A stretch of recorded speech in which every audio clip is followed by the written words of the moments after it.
तो देखिए, उत्तर प्रदेश में तो आपको मुबारकबाद दूंगा मैं योगी आदित्यनाथ सरकार को कि माशाल्लाह से उनके जहन में एक इन्वेंशन आया। उन्होंने एक नई चीज़ ईजाद की, फ़ोन के ज़रिए से किसी के पीठ पर रख दिया तो फ़ोन बोल रहा है इन्हों बांग्लादेशी है, इन्हों भारत के। तो मुबारकबाद देता हूँ उनको मैं। ऐसा भाई माने DRDO को, तो DRDO वाले साइंटिस्ट जो जिंदगी इसरो वाले परेशान हो गए होंगे, सर को हाथ लगा के बैठे होंगे, ये कहाँ से योगी ने निकाला है कि फ़ोन के ज़रिए से पीठ पे लगा दो और पीठ बोलेगा कि बांग्लादेशी है या भारत का है। क्या बात है ना। माने हम हमारे रिलीजन में समझाते हैं कि हमारा जो रिलीजन का नॉलेज है वो हमारे बुजुर्ग बोलते हैं कि सीना बा सीना फैलता। यहाँ तो पीठ से मालूम हो रहा है भारत का है या किधर। सर अभी सियासत, महाराष्ट्र की सियासत में जिस तरीके से नगर निगम के चुनाव शुरू है, राज ठाकरे और उद्धव ठाकरे ने प्रेस कॉन्फ्रेंस में अपना जाहिरनामा जारी किया है जिसमें कहा है कि वोट चोरी के बाद अब जो है उम्मीदवार चोरी की बातें हो रही है। क्या लोकतंत्र को ये धोखा नहीं है? देखिए, अगर कहीं पर डराकर, धमकाकर, पैसों से खरीद कर अगर किसी को वहाँ पर अनअपोज कोई इलेक्शन हो रहा है तो वो यकीनन हमारी लोकशाही के लिए बड़ी खतरे की बात है। एक बड़ा काम किया था केवल इस मुस्लिम इलाके में, यहाँ की 1.5 लाख पॉपुलेशन में गवर्नमेंट ने यहाँ आप जिस कॉन्स्टिट्यूशन में बैठे हो, यहाँ की x parliament member Navneet Rana ने एक मौलाना द्वारा 15 मुसलमानों द्वारा 15 बच्चे 19 बच्चे पैदा करने की बात पर जवाब दिया था कि हिंदुओं ने भी। मौलाना क्या बोले ऐसा मौलाना कुछ? हाँ, उसी के ऊपर में मौलाना कुछ बोले नहीं। मौलाना ये बोले हैं कि हमें 19 बच्चे हुए हैं, मेरी 35 बच्चे तक पैदा कर लिए। उन्होंने पैदा करे ना। हाँ, उसके ऊपर एक मिनट है जी, 19 पैदा करे तो इन्हों क्या बोले? वो इन्होंने बोले कि हिंदुओं ने भी 4-4 बच्चे पैदा करना चाहिए। अरे करो ना भाई, तुम भी करो, सब करो, कौन रोक रहा आपको? जाती राय क्या है? मैं तो 6 पैदा करा, आप भी करो, कौन बोल रहे? आपको कोई रोक टोक है क्या?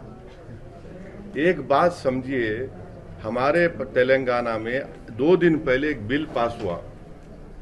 हमारे पास जैसे महाराष्ट्र में कानून 2 बच्चे रहे तो आप इलेक्शन नहीं लड़ सकते म्यूनसिपैलिटी, हमने कानून पास के निकाल दिया उसको। और आज से 8 दिन 10 दिन पहले आप जाइए, मोहन भागवत चंद्रबाबू नायडू बैठे हुए हैं, उनकी मौजूदगी में चंद्रबाबू नायडू बोल रहे हैं कि 3 से ज्यादा बच्चे पैदा करो। अरे करो ना भाई, कौन रोक रहा है तुम्हारे को? आप करिए, कोई तो उस पर तो रोक टोक नहीं है।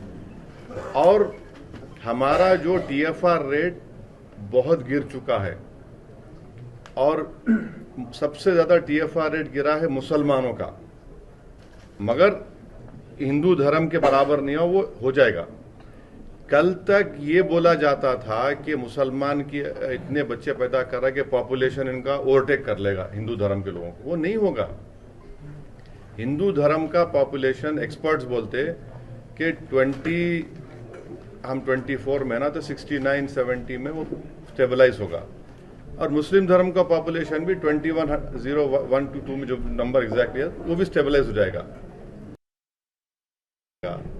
हमको सबसे बड़ी परेशानी होने वाली है कि आज से 25-30 साल के बाद कम से कम 15%, शायद 15% एजेड पॉपुलेशन होगा।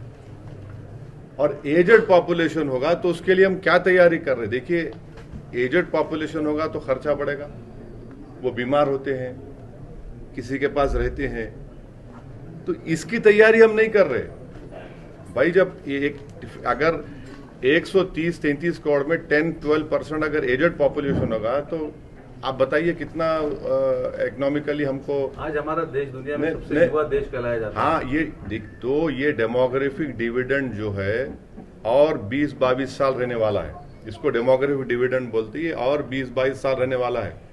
और इस 20-22 साल में भारत को अगर सुपर पावर बनने का अच्छा चांस है, मगर हम क्या कर रहे हैं, उन नौजवानों को बजाय स्किल देते, नौकरी देते, उनको पढ़ाते, उनको सही राह पे दिखाते, हम बोल रहे बेटा तू गौरक्षक बन जा, बेटा तू मार उन लोगों को, तू क्रिसमस के सेलिब्रेशन में घुस जा, तू ये कर वो करे। इससे क्या होने वाला है? तो ये डेमोग्राफिक डिविडेंड जो विश्व में किसी के पास नहीं है, सिर्फ भारत के पास है, हम उसका सही इस्तेमाल नहीं कर पा रहे हैं। आपने कल भिवंडी की सभा में मुसलमानों के इलिटरेट होने का, शोषित हो, ये बताइए कि बगैर लड़े अगर 69 कॉर्पोरेटर जीत जाते तो फिर कौन जिताया ये लोग? ओवैसी साहब, बांग्लादेश नहीं जाएगी इंडियन टीम, ये अभी क्रिकेट बोर्ड ने फैसला लिया है, इस पर क्या कहना है? देखिए, पहलगाम का इतना बड़ा हमला हुआ, हमने पानी जो वर्ल्ड बैंक की ट्रीटी थी उसको हमने अबेयंस में रख दिया और हमने कहा कि हम पानी नहीं देंगे। ट्रीटी को हमने अबेयंस में रख दिया, मगर उसके बावजूद भी हम एशिया कप में खेले। दूसरी बात यह है कि यहाँ पर जो एक बांग्लादेशी मोहतरमा भारत में है, उनको क्या बोलेंगे आप? भारतीय बोलेंगे? तो उनको ही भिजाइए, उनको रखने की क्या जरूरत। तीसरी बात यह है कि बांग्लादेश में स्टेबिलिटी भारत के लिए बहुत ज़रूरी है। अगर आप लोग ministry of external affairs standing committee की रिपोर्ट पढ़ेंगे, जिसका मैं मेंबर हूं, उतना लंबा चौड़ा नहीं जाता हूं, उसमें रिपोर्ट में लिखा गया जो पार्लियामेंट में पेश की गई, उसको आप पढ़ सकते हैं। हमने ये कहा कि 1971 के बाद, बांग्लादेश के बनने के बाद, हमारे लिए एक बहुत बड़ा चैलेंज वो बन रहा है, क्योंकि हम लोग 1100 किलोमीटर का लैंड का बॉर्डर है और पानी का भी बॉर्डर हम शेयर करते हैं उनसे, और वहाँ पर चीन एक एयर स्ट्रिप बना रहा है जो भारत के बॉर्डर के करीब है।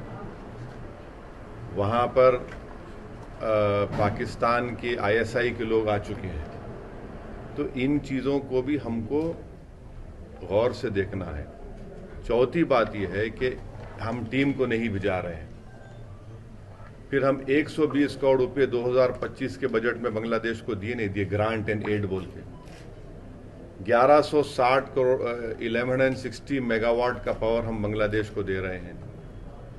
पिछले 10 साल में मोदी सरकार ने $8 बिलियन का LOC दिया है, लेटर ऑफ क्रेडिट दिया है उनको। ये सब चीजें हैं। अब फिर आखिरी बात यह है कि साउथ एशिया में हमारा दोस्त कौन है, ये मोदी सरकार बताए देश को।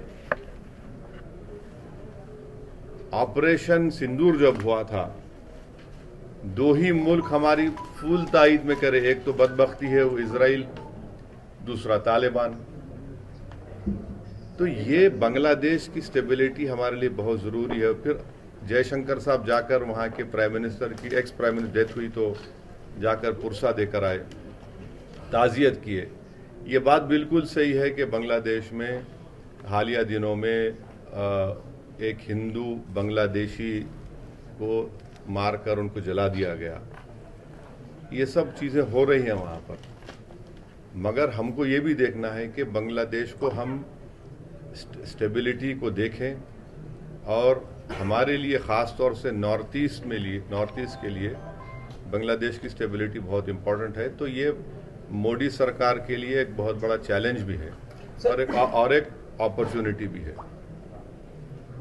सर, मुझे बोलिए कि अपनी सहूलियत, राजनीतिक सहूलियत के हिसाब से ये सब कुछ होता है क्या? क्योंकि देखिए, पाकिस्तान ने जब हमला किया था तो उस वक्त तो पाकिस्तान के साथ नहीं खेलने की बात की थी, लेकिन खेले ना, एशिया कप में खेले ना जाके, सिर्फ जगह बदल दी, नहीं खेले। ये क्या भाई कि खेल तो रहे ना भाई, खेलने से तो पैसे मिल रहे उनको, उनसे हम खेले तो टीवी राइट्स आते हैं।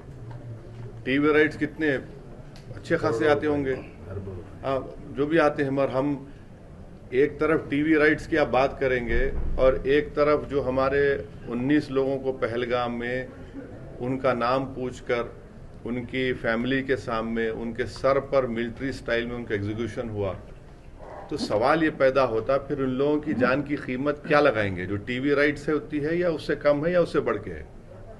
तो हम लोग एक कंसिस्टेंट पॉलिसी अपनाने की जरूरत है। आप जिस कॉन्स्टिट्यूशन में बैठे हो, यहाँ की x parliament member Navneet Rana ने एक मौलाना द्वारा 15 मुसलमानों द्वारा 15 बच्चे 19 बच्चे पैदा करने की बात पर जवाब दिया था कि हिंदुओं ने भी। मौलाना क्या बोले ऐसा मौलाना कुछ? हाँ, उसी के